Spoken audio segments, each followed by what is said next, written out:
Hello friends, તમારું સ્વાગત છે અમારી ચેનલ સિમ્પલ ગુજરાતી રસોઈમાં। તો આજે આપણે બનાવવાની છે લસણવાળી સૂકી ચટણી। આ ચટણીનો ઉપયોગ તમે વડાપાવ, ફરસાણ કે શાકમાં જો ઉપયોગ કરશો ને તો ટેસ્ટ છે તે તમારો 2 ગણો વધી જશે અને ખૂબ જ ટેસ્ટમાં તમારું બધી જ વસ્તુ બનીને તૈયાર થશે। તો ચાલો લસણની સૂકી ચટણી બનાવવાનું શરૂ કરીએ। તો લસણવાળી ચટણી બનાવવા માટે અહીં મેં 1 બાઉલ જેટલું લસણ છે તેને ફોતરા કાઢીને ખોલીને તૈયાર કરી લીધું છે। આ ચટણી તમારે ખાંડવાની કે પીસવાની ઝંઝટ વગર બનાવવાની છે।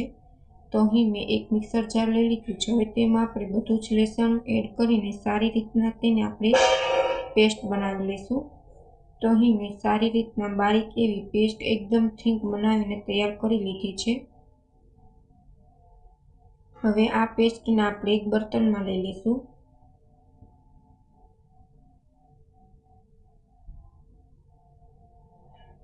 પેસ્ટ છે તે એકદમ બારીક બનાવવાની છે, આખું લસણ ન રહી જવું છે, નકર તમારી ચટણીનો છે ટેસ્ટ એવો નહીં આવે।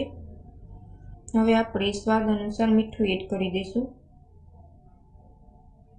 આ ચટણી છે તે તમે 1 મહિના સુધી સ્ટોર કરીને રાખી શકો છો, બિલકુલ ખરાબ નહીં થાય।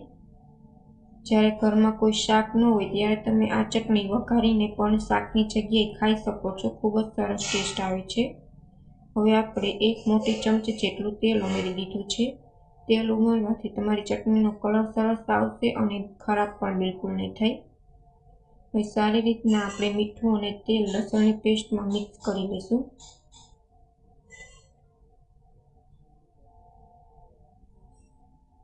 ત્યાર પછી આપણે લાલ મરચું પાવડર છે તે એડ કરી દઈશું।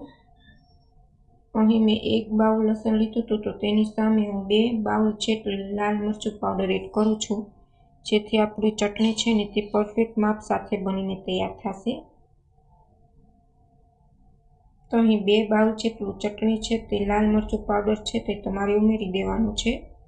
તો અહીં મેં 2 બાઉલ જેટલું લાલ મરચું પાવડર ઉમેરી દીધું છે। હવે તેને હાથની મદદથી સારી રીતના લસણમાં મિક્સ કરી દઈશું અને એકદમ છોટી છોટી સૂકી ચટણી છે તે આપણે બનાવીને તૈયાર કરી લઈશું।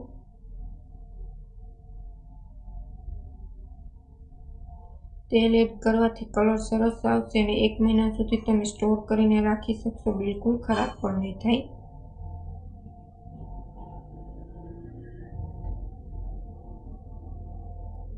તો આપણી લસણવાળી ચટણી છે તે બનીને તૈયાર થઈ ગઈ છે, તમે જોઈ શકો છો એકદમ લાલ ચટાક અને છોટી છોટી બનીને તૈયાર થઈ છે। જો તમને અમારી રેસીપી ગમે તો ચેનલને લાઈક કરજો, શેર કરજો અને સબસ્ક્રાઈબ કરજો। હવે આ ચટણીને આપણે એક કન્ટેનરમાં સ્ટોર કરીને તેને ભરી લઈશું।